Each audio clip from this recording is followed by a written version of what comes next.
Luzes, câmera, ação! Olha só quem tá aqui, olha só quem tá cá.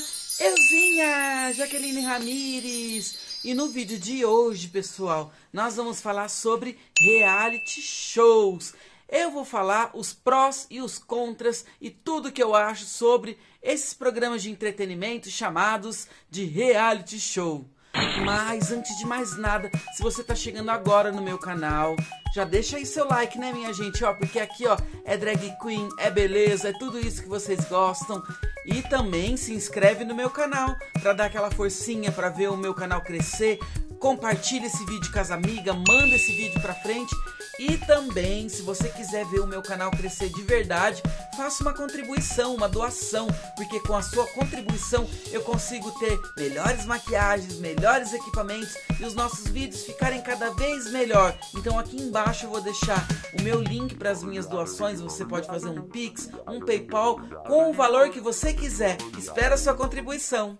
Quem aí é apaixonado por um bom reality show, fica aí fissurado pelos participantes, pela competição, se envolve demais. E agora a gente está órfão do maior reality show do Brasil, que é o BBB. Quem aí gosta desse estilo de programa? No vídeo de hoje eu vou comentar os prós e contras desse gênero de entretenimento. Então fique ligado e bora pro vídeo!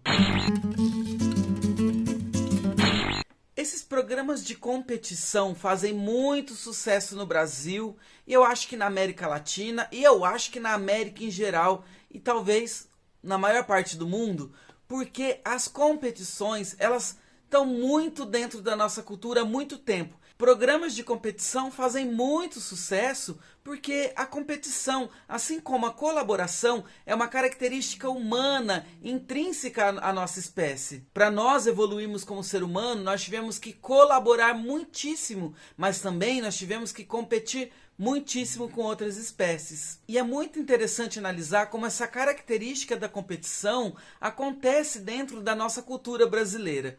O povo brasileiro sempre gostou muito de concurso. A gente pode lembrar dos acalorados festivais de música e a gente não deve esquecer nunca dos programas de auditório, programas de calouro que o tempo todo está promovendo concursos. E é uma fórmula que está muito viva até hoje na televisão brasileira. E essas fórmulas, elas estão tão vivas que elas estão presentes nesse gênero de reality shows. A competição no modo de vida do brasileiro é muito interessante de ser analisada, porque o brasileiro, e não só ele, é um povo muito monocórdio. Ou seja, a gente está o tempo todo procurando eleger quem é o número um, o melhor, o concurso da loira do tchan, a bunda mais redonda, a rainha do carnaval, a melhor escola de samba. O tempo todo, na nossa sociedade, a gente sempre está buscando o lugar do único, o do número um.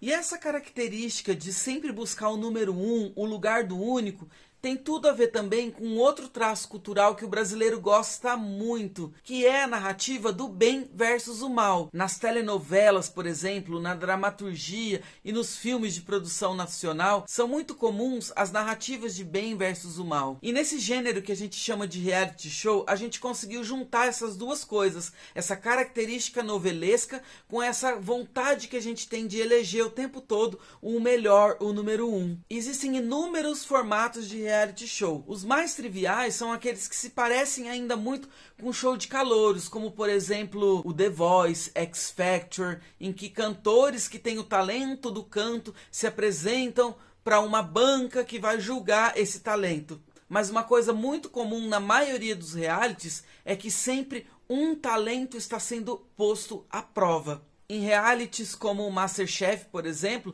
o candidato tem que provar que ele tem aquela aptidão praticamente nata com a culinária, com a gastronomia. Eu mesma já participei de um reality show na televisão. Eu participei do Cinelab Aprendiz da 3ª temporada.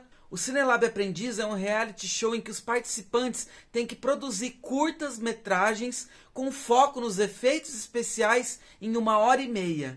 E, desculpem os spoilers aí, eu fui a campeã. Enfim, nós estamos muito acostumados e nós gostamos muito desse formato. Mas no vídeo de hoje eu queria falar um pouquinho além do entretenimento. Eu queria aprofundar um pouco mais os prós e os contras dos realities. A começar pelos prós, os realities, assim como os concursos, eles são muito bons porque eles acabam projetando a carreira do participante, da visibilidade para a causa dos participantes. Seria legal se todo mundo pudesse um dia participar de um concurso ou de um reality para ver como a competição ela dá uma sacudida na carreira das pessoas. A depender do reality que você participa, pode ser um ganho na loteria essa participação, porque o seu talento pode estar sendo exibido para todo mundo. O lado positivo de um reality show também é que quando você está participando, o participante ele acaba se arriscando mais, acaba vencendo os próprios limites, porque para estar numa competição às vezes a gente precisa superar os limites. Mas eu acho que esses lados positivos eles têm que ser sempre colocados na balança quando a gente pensa o lado negativo.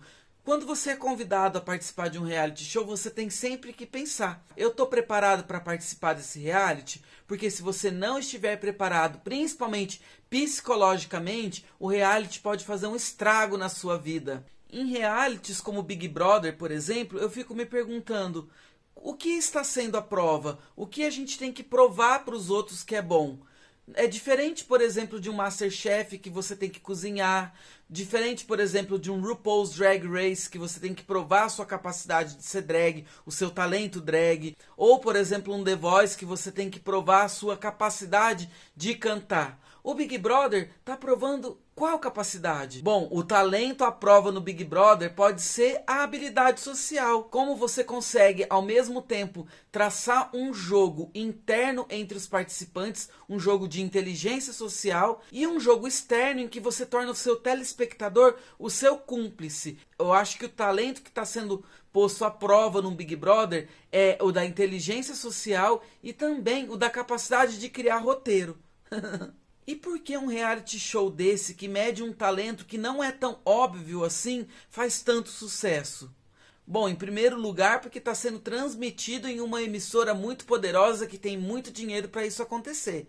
E em segundo lugar, porque é um reality que é muito parecido com as novelas, como eu estava falando antes. É um reality que faz uma novela da vida real acontecer ali, debaixo dos seus olhos, com intrigas, com relacionamentos amorosos, com fofocas, com cancelamento, com amores, com paixões, com ódios, com todos os sentimentos que os seres humanos gostam de verem retratados. Então, eu acho que esse é um dos grandes segredos do Big Brother. E em terceiro lugar, porque você não precisa ter um talento específico, como nos outros realities, para poder se candidatar a ele. Qualquer pessoa tem a capacidade de se relacionar socialmente e de poder criar boas histórias. E esse é um ponto muito interessante que eu quero chegar, porque muitas vezes os campeões de realities nem sempre são os melhores dentro daquele próprio talento. E eu acho que essa capacidade de criar boas histórias é uma outra característica muito comum a todos os outros tipos de realities, até mesmo nesses que medem o talento imediato.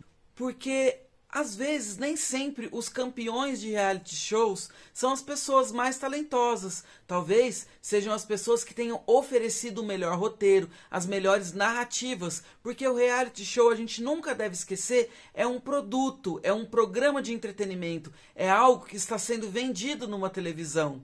Então, saber contar a história e vender o produto é algo muito importante. Então, às vezes, ter uma boa retórica é uma das coisas mais importantes dentro de um reality. Porque muitas vezes não importa você só saber algo, você tem que saber dizer que você sabe esse algo. E os realities provam isso. Além disso, é muito questionável o que é ser melhor em algo. Eu vou dar o exemplo de RuPaul's Drag Race. O que é ser a melhor drag? O que significa ser a melhor drag? A gente tem que se perguntar, em primeiro lugar, o que é ser drag? Porque ser drag já apresenta múltiplas narrativas. Existem muitas maneiras do que é ser drag. Então, como a gente pode determinar o que é ser a melhor drag, sendo que existem muitas maneiras de fazer drag? Então, a gente tem que sempre lembrar desse pacto quando a gente vai assistir um reality show. Esse é um dos primeiros pontos contra os reality shows, porque é difícil a gente determinar o que é melhor e nós não devemos acreditar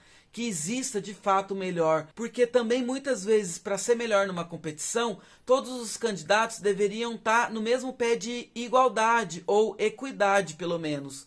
E para ilustrar, eu me lembro sempre daquela charge que mostra uma competição de corrida em que vai disputar um peixe, um macaco, um elefante, um golfinho. Quem é o melhor candidato para ganhar uma corrida em que os participantes apresentam habilidades muito diferentes uma das outras? Então, o que é ser melhor é muito relativo. E aproveitando esse ponto em que eu questiono o que é ser melhor, a gente acaba descobrindo que o posto de número 1, ele pode ser ocupado por muitas pessoas e não somente por uma. E isso também é um aspecto contra os reality shows e os concursos, porque eles acabam invisibilizando outras narrativas igualmente importantes. E agora falando um pouco mais como telespectadora, eu acho que todo reality show tem um lado meio cruel, meio sádico. Todo reality show tem o seu fundinho um pouco de Jogos Vorazes.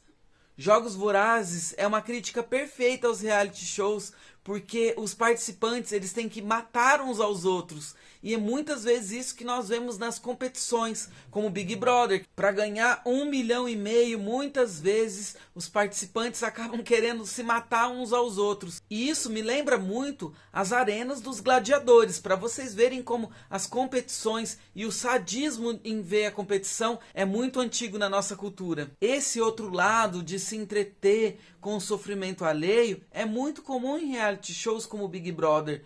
Quantas vezes as pessoas não estavam lá comendo a sua pipoquinha, se divertindo horrores por dentro, fazendo catarse, assistindo uma briga muito feia entre dois participantes. As pessoas se divertiram vendo a Carol Conká humilhar outro participante. As pessoas se divertiram vendo o Lucas fazer terror psicológico com outros participantes. As pessoas se divertiram com a humilhação que a Juliette passou.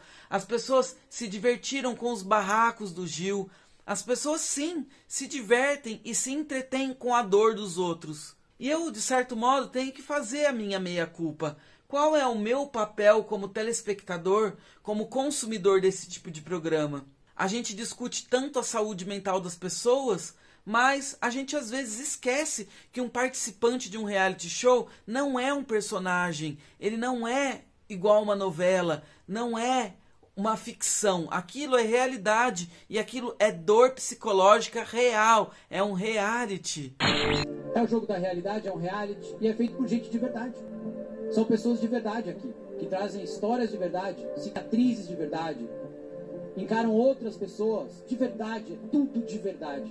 E todas essas coisas misturadas, a competição exacerbada, a diversão com a dor do participante, acaba criando um grupo de fãs muito cego, que esquece que aquilo é um programa de entretenimento. E um lado muito ruim que está presente na nossa cultura da competição, que é o país do futebol, que é a competição por si só, acaba aparecendo muitas vezes nesses programas de competição. As pessoas começam a torcer cegamente por certos participantes e transformam o seu participante num verdadeiro ídolo, num verdadeiro santo, e aquilo acaba se tornando muitas vezes uma religião cega. Eu acho que uma das coisas mais ruins do reality show e que tem tudo a ver com tudo isso que eu já falei é que os realities acabam criando as verdadeiras narrativas de determinados talentos. O exemplo, de novo, é o RuPaul's Drag Race. As pessoas começam a assistir e elas acham que ser drag é só aquilo, que a possibilidade de você ser uma drag queen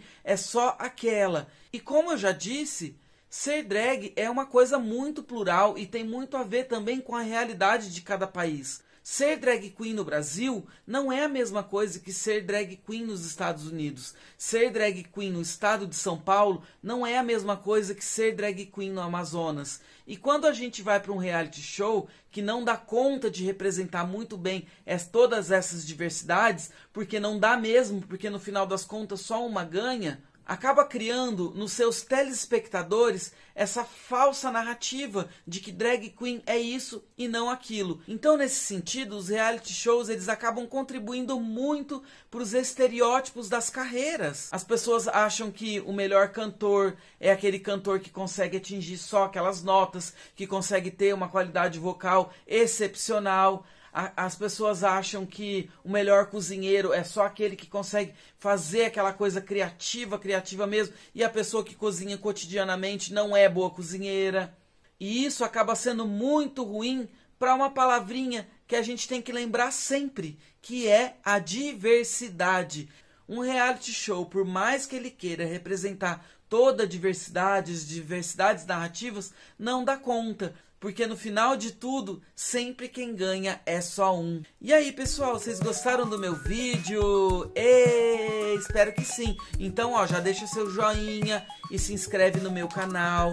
Mostra esse vídeo para outras pessoas e, importante, faça uma doação aqui embaixo. Eu vou deixar os meus dados, vocês podem contribuir com o valor que vocês quiserem, através de um Pix, através do PayPal, através de um depósito bancário. É isso, pessoal. Um beijão e nos vemos. Tchau, tchau.